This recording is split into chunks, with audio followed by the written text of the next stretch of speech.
প্রিয় দর্শক বন্ধুরা, এই মুহূর্তের জন্য south 24 Pargana 2009 primary recruitment process সম্পর্কিত কিছু গুরুত্বপূর্ণ খবর আপডেট উঠে আসছে এবং বিশেষ মামলা সম্পর্কে উঠে আসছে জরুরি তথ্য। হঠাৎই বিরাট সিদ্ধান্ত, দুর্দান্ত কিছু ভালো সংবাদ কিন্তু থাকছে।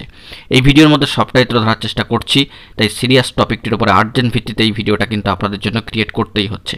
ভিডিওটিকে অবশ্যই সম্পূর্ণ শেষ পর্যন্ত শুনে নিয়ে বোঝার চেষ্টা করবেন, ভিডিওটিকে শেষ পর্যন্ত দেখে নেবেন এবং যে সমস্ত বন্ধুরা এখনও পর্যন্ত চ্যানেলটি সাবস্ক্রাইব করেননি অবশ্যই এখনই সাবস্ক্রাইব করে নিয়ে সঙ্গে থাকবেন। চলুন আমরা কথা না বাড়িয়ে মূল আলোচনায় প্রবেশ করি।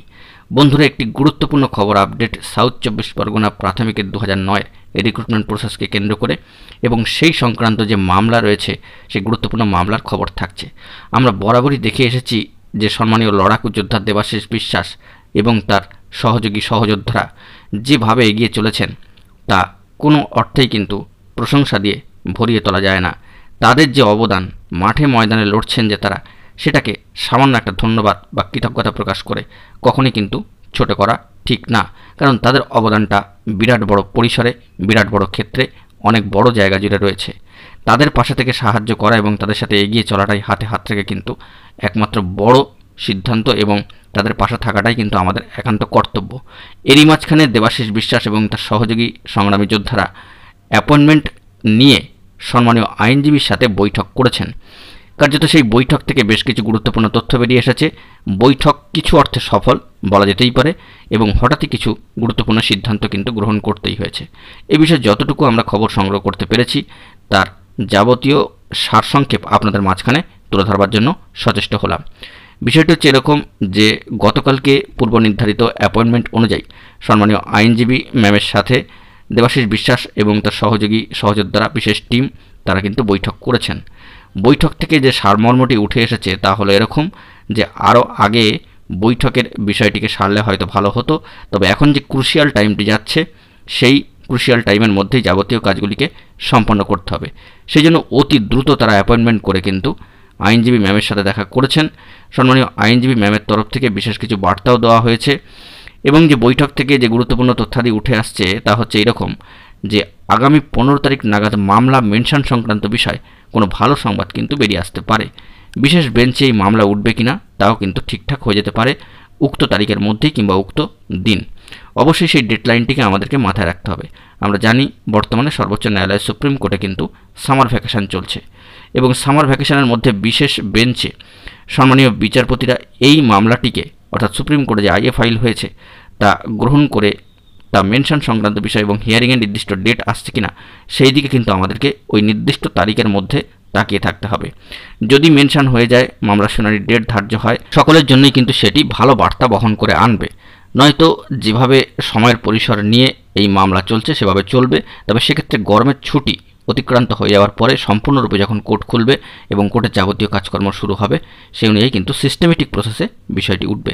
তবে এক্ষেত্রে সংগ্রামী যোদ্ধা দেবাশিস বিশ্বাস এবং তার সহযোগী সংগ্রামী যোদ্ধারা যেভাবে এগিয়ে চলেছেন এবং কনফারেন্স করে, মিটিং করে, বৈঠক করে যেভাবে সমস্ত প্রসিডিওরকে এগিয়ে নেওয়ার চেষ্টা করছেন, তাতে করে নির্দিষ্ট একটা ডেডলাইন আমরা 15 তারিখ পেয়েছি।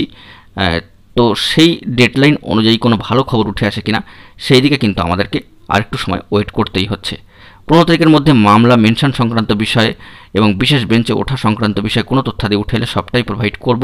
তার আগে জানাই যে সুপ্রিম কোর্টে একটি মামলা চললে তার নিষ্পত্তি হতেও কিছুটা সময় লাগে, বিপুল পরিমাণে খরচ তার কিন্তু থাকে।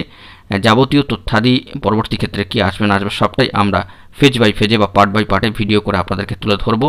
তবে যতটুকু খবর জানতে পাওয়া যাচ্ছে যে দেবাশিস বিশ্বাস এবং তার সহযোগী সংগ্রামী যোদ্ধারা যে ন্যায়ের লড়াইয়ে এবং যে যুদ্ধে তারা নেমেছেন সেটা তারা কিন্তু কমপ্লিট করবেন। অশুভ শক্তির কিন্তু বিনাশ ঘটবেই। আমাদেরকে আর কিছুটা সময় হয়তো অপেক্ষা করতে হচ্ছে। সামার ভ্যাকেশনের মধ্যে বিশেষ বেঞ্চে এই মামলা তোলার জন্য তারা কিন্তু যৎপরনাস্তি পরিশ্রম করছেন এবং আইনজীবী ম্যামের সাথে কিন্তু বৈঠক হচ্ছে। এ বিষয়ে পরবর্তী ক্ষেত্রে আরও বৈঠক হয় কিনা সেটি দেখার বিষয়। তবে একটি সবুজ সংকেত এলে তারা কিন্তু সুপ্রিম কোর্ট উড়ে যাওয়ার জন্য চূড়ান্ত মাত্রায় প্রস্তুতি নিয়ে রেখেছেন, এইটুকু তথ্যাদি পাওয়া যাচ্ছে। আর সেই সমস্ত বিষয়গুলিকে মাথায় রেখে বন্ধুরা একেবারে আগত নতুন সপ্তাহের গোড়ায় একেবারে বিশেষ বেঞ্চে অর্থাৎ স্পেশাল বেঞ্চে, স্পেশাল কোর্টে এই মামলাটিকে তোলার বিষয় বা মেনশন করানোর বিষয় যদি কোনো সবুজ সংকেত উঠে আসে তৎক্ষণাৎ দেবাশিস বিশ্বাস এবং তার সহযোগী সংগ্রামী যোদ্ধারা দিল্লি উড়ে যাবেন, এমনটাই আপাতত খবর সংগ্রহ করতে পেরেছি। সেই নিয়ে কিন্তু যাবতীয় প্রস্তুতি চলছে এবং দিল্লি অর্থাৎ সুপ্রিম কোর্ট তারা পৌঁছে গেলেই কিন্তু তারা যাবতীয় কাজগুলি সম্পন্ন করবেন। তৎসত্ত্বেও বলে রাখি যে নোটিফিকেশান বা নোটিশ সার্ভ সংক্রান্ত বিষয়ে যাবতীয় কাজকর্ম রয়েছে, সেগুলো কিন্তু তারা সম্পন্ন করে আসবেন। অর্থাৎ যাবতীয় প্রস্তুতি তারা নিয়েছেন, সেখানে গিয়েই কিন্তু যাবতীয় কাজগুলি step by step, phase by ফেজে তারা কিন্তু সম্পন্ন করবেন। আপাতত এই খবরটুকুই কিন্তু আমাদের কাছে পৌঁছেছে, যা আপনাদের কাছে তুলে ধরবার চেষ্টা করলাম, বা যতটুকু খবর সংগ্রহ করতে পারলাম সবটুকুই কিন্তু প্রোভাইড করলাম। তবে আমাদেরকে ওয়েট করে থাকতে হবে। আমরা জানি যে সাউথ 24 পরগনা 2009 সবার শেষে এসে ফলোআপ করে, ইতিমধ্যে 3 জেলা ফলোআপ করেছে বা নির্দিষ্ট অর্ডার পেয়েছে। সাউথ 24 পরগনা তার ব্যতিক্রম নয়, তবে আমাদেরকে আর কিছুটা সময় কিন্তু ধৈর্য ধরে থাকতেই হচ্ছে। পরবর্তী ক্ষেত্রে এই বিষয়ে আরও গুরুত্বপূর্ণ অথেন্টিক নিউজ সংগ্রহ করতে পারলে সবটাই কিন্তু আপনাদের মাঝখানে প্রোভাইড করে দেওয়ার চেষ্টা করব। সবশেষে বন্ধুরা এটুকুই জানিয়ে রাখি যে সকলকে কিন্তু একজোট থাকতে হবে, মিলেমিশে থাকতে হবে এবং হাতে হাত রেখে কিন্তু চলতে হবে। সংগ্রামী যোদ্ধা দেবাশিস বিশ্বাসের হাত ধরে কিন্তু এগিয়ে চলতে হবে, তার পাশে থেকে, তার সঙ্গে থেকে। কোনো ধরনের বিভ্রান্তিকর খবর বা তথ্য থেকে কিন্তু সর্বদাই দূরে থাকার চেষ্টা করতে হবে। বন্ধুরা এখন এই পর্যন্তই। গুরুত্বপূর্ণ আপডেটগুলি পাওয়ার জন্য অবশ্যই তাই এখনই চ্যানেলটিকে সাবস্ক্রাইব করে নিয়ে সঙ্গে থাকুন। এখন এই পর্যন্তই, দেখা হচ্ছে পরবর্তী কোনো ভিডিওতে আরও জরুরি কোনো তথ্য নিয়ে। ধন্যবাদ।